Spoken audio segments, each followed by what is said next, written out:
Nirvana Prakarana, the Transcendence, Chapter 6, the Story of the 100 Rudras. It was hot and humid and the bus crowded. The occupants of the bus were in different moods and each in his or her own world. Some of them were traveling as a part of their routine, the others out of compulsion, and yet others for sightseeing. Among the sightseers were two young men. Both of them were busy in a discussion. One, who was older than the other, was saying that not all things can be explained logically, and that, in spite of all the development, there are many things which are beyond the scope of the intellect. The younger man did not agree. Each one of them was giving examples to explain his own point. In this involved occupation, neither they experienced the discomfort of the crowded bus, nor did they notice the destination coming closer every moment. As they got down from the bus, the shrieks of children selling flowers, vendors advertising their fare, conductors shouting the destinations of their buses greeted the ears. It was usual, a busy, noisy, crowded area of the town. However, both these friends were too occupied in their discussion to take notice of the noise. At that time, the elder of the two, who had come there many times and presently acting as the guide, started telling about the history of the place to the younger one, who became all ears. As they came out of the bus station, the tower of Brihadishwara temple caught their eyes. Though there was a heavy rush of people outside, the temple compound as such was quite empty, with very few people inside. Entering the temple, they approached the sanctum sanctorum. A priest was chanting some Vedic mantras in his gruffly melodious voice, and another was distributing tirtha, the consecrated water, and vibhuti, the sacred ash. Failing to see the idol of Shiva, the newcomer asked the priest, who just pointed towards the sanctum sanctorum. But he asked him again, as he could not see it. The priest again pointed his right hand above. There it was, a Shivalingam about 18 feet high. The younger man was totally unprepared to face this and was lost in admiration. It was not only a feeling of admiration, but of awe, as he was shocked into silence, making him oblivious to the external world. When he came back to the so-called normal consciousness, his friend just took him around the circumambulant path around the shrine. When they came out of the temple, the elder friend asked the younger one to describe his experience. The latter confessed that it was not possible. He was, however, glad that he had made the trip. But as it always happens, when the effect of the experience got worn off, there was analysis of the experience, and then even the memory of the experience itself was lost in the maze of thoughts and arguments. This story is common to all of us. It will not be an exaggeration if one said that almost every day opportunities cross our way. The beauty of nature, or perhaps a sense of experience, brings in a kind of fulfillment or a feeling of satiety, though it may be only temporary. We just do not allow the experience to prolong, as either there is comparison, or new desires, or intellectual analysis of the experience itself. Even the seekers are no exception to such reaction to experiences. If we look into the why of such behavior, it can be of great help. In case of the so-called day-to-day pleasurable experiences, the mind is extrovertish and the attention is naturally on the object. And there is this conviction that the object alone is responsible for the pleasure. This conviction continues even when one starts on a divine adventure. Yes, the seeker overcomes the hunger for objects through the practice of yama niyama, but then he starts longing for spiritual experiences. In this way, spiritual experiences become objects of senses and mind, leading one towards spiritual materialism. It is at this time that a seeker faces the danger of developing the holier than thou attitude. He may start looking down on all actions other than the formal spiritual practices, taking them to be materialistic or mundane, while continuing to expect and long for the spiritual experiences. The expectation of and longing for anything is mundane, as both these are associated with desire, and desire happens to be the food for thinking. Moreover, experience as such is at the level of multiplicity, because three things are mandatory for any experience: Vishaya or Bhojyam, the object; Vishayam or Bhojyam, the object; Bhoga, the experience; and Bhokta, the experiencer. This group of three is called as Triputi. This does not in any way imply that the spiritual experiences are to be avoided. The experiences are like the milestones indicating the progress of the seeker. The seeker should not long for them, as basically he is trying to completely stop the activity of thinking. So the best way is to avoid such things which strengthen the ahankara. To eliminate the ahankara, the path of jnana suggests the seeker to go on increasing the awareness. Through awareness, one goes on increasing the consciousness and decreasing that of unconsciousness. Ego happens to be the most dominant part of our consciousness. Prana Vidya, Deva Puja, Yoga, and non-attached action help in increasing the awareness. With the increased awareness, the Triputi gets eliminated and one achieves the non-dual. In the path of bhakti, the concept of grace is introduced. It is said that the encounter with God cannot be demanded because it can only be a gift, and gift by its very nature cannot be claimed. The only hindrance for the encounter with God is the I. That is why the devotees say that encounter of the devotee with God as such is impossible. As long as the devotee, that is the ego claiming itself as devotee, is there, God cannot come. And at the very instant when ego melts, there is nothing else but God. Without keeping this fact in mind all the time, a seeker tends to give importance to the experiences, ultimately causing delay in his progress. Of course, the seeker does realize the folly sometime or the later to resume his march towards non-dual reality. This appears to be the theme of the sarga under discussion.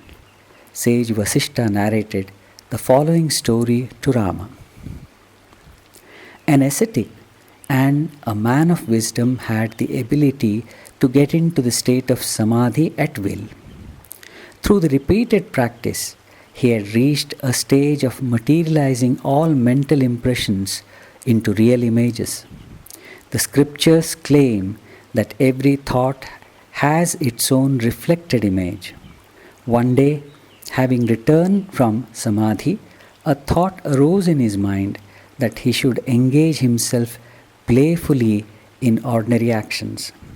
With this thought that he should become another, he at once transformed into another. Then the thought of re-becoming the ascetic did not arise.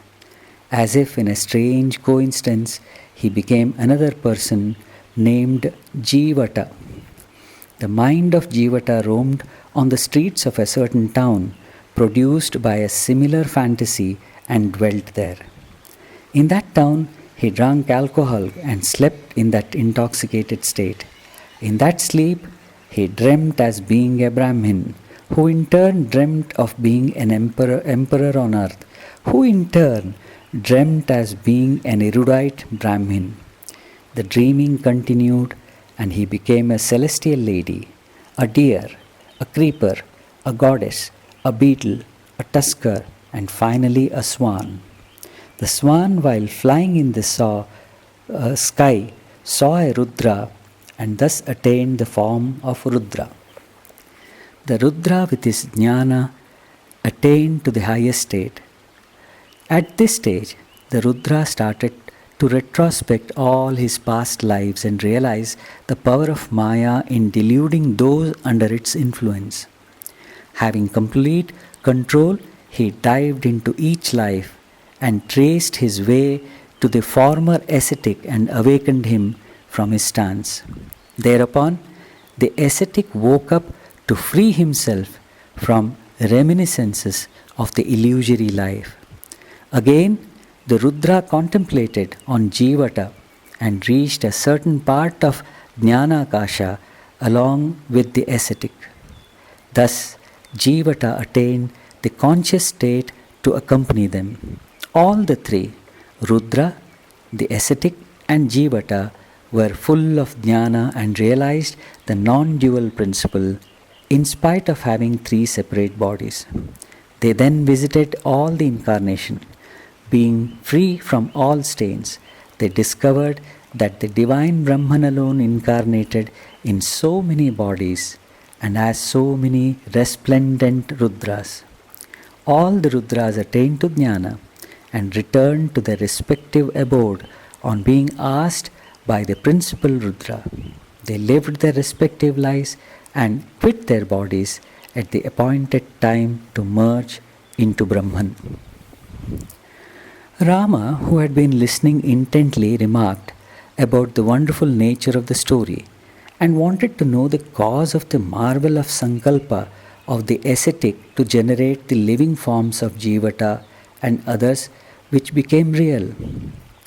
Vasishtha replied that everything is in Chit and comes out of Chit only. Chit being all, it becomes whatever it contemplates upon. That which is seen in dreams and that which arises out of Sankalpa will always manifest in the contemplated form. An ordinary mind cannot bring this about as its power is scattered. But through the practice of yoga, the mind becomes one-pointed. If such persons long for objects or power through their sankalpa, they attain them. The mind, which has a taste for the objects, is ignorant in spite of its power of concentrated thought. This taste is a great impediment to the pilgrim's process. If such powerful mind turns its concentration on itself, it attains to jnana. A clarification is not out of place at this juncture. Life and desire or wish are intimately connected. An individual life is nothing but a representation of that individual's desires. And desires never go unfulfilled, though they may not get fulfilled immediately and may even take lifetimes. So the present life is a fulfillment of the desires of some past life. They take time to get fulfilled because the mind is restless and hence weak. The mind is like a genie, ready to fulfill any wish, provided it is under the control of the master. The problem with most of us is that we are under its control, and that is why our wishes are like beggars' horses which can never be ridden. However, a person who has his mind under perfect control, as it was with the ascetic who could willfully enter samadhi, then he can objectify his thoughts. But then, the desires as such drag the mind towards involvement. Even a yogi who has his mind under control gets dragged into involvement if there is any desire. This has been illustrated in the story when the ascetic starts becoming the persons or objects of his thought. However, The yogi has an advantage over an ordinary person who does not have any control over the mind, in the sense that he can retrace his steps towards to recollect the original state. Rudra is another name for Ahankara, which is free from any identification or involvement. Rudra is also the name of Shiva in his destructive aspect. He is the destroyer of all evils. Since it is used in a scripture like Yoga Vasishta, it has a special significance. The one and only evil in a seeker is the mind in its identified and involved state. Rudra helps in transcending the mind. As we shall see in the coming stories, both time and space are the manifestations of the mind. Normally, when one is under the influence of mind, there is this horizontal movement from the past to the present or on to the future, from one condition of the body to another. There is another dimension to growth, and that is vertical growth, where there is neither space nor time. Almost everything in the material world has to be achieved through effort, more or less, depending on the things desired. One has to desire, and the desire needs time and future. I will achieve it. It requires time as well as effort. The time for becoming, J. Krishnamurti says, there is chronological time and the time of the mind. The time which is mind itself. There is confusion between the two. The psychological time is the process of becoming. This time as becoming, that I will be, was born of the illusion and was a manifestation of the I, both self-sustaining, maintaining and supporting itself through its own ignorance, and by this process its own potential energy as consciousness. Desire, or the process of becoming, is a state of discontentment in the prevailing situation and wants to become something else which will seemingly bring happiness. For instance, a man is uneducated and thinks that he'll be happy if he gets a university degree. The man not having any money thinks that he will be happy if he increases his bank balance. Or a man not having any power thinks that he'll be happy if he becomes a minister. In the process of desiring, we forget that we keep moving into future, and future does not really exist, because of which we miss the precious present. The more we desire, the more we crystallize the habit of moving away from the reality of the present. If the physical or the material possessions were casual in bringing about happiness, then it was mandatory that all those persons having money or power would be happy. We know that if at all there is anything in common in humankind, it is unhappiness and misery. Everything in the world is achieved in time and with effort. But the bliss which every one of us is seeking can be achieved right now. Nay, it is already there, and the mind is the only hindrance. All spiritual practices emphasize only on waking up from the sleep of desiring and becoming, as the desiring or becoming always brings one to the realm of the mind, which is nothing but time and space. The meditation is the state transcending the activity called mind. With a little awareness, one can realize that one exists at different levels, both gross and subtle. If one is able to become aware at the subtler level, one can easily become a sakshi or witness to the gross level. So, the manas can learn to witness the body and senses. Buddhi can witness the manas. Ahankara can witness the buddhi, and so on.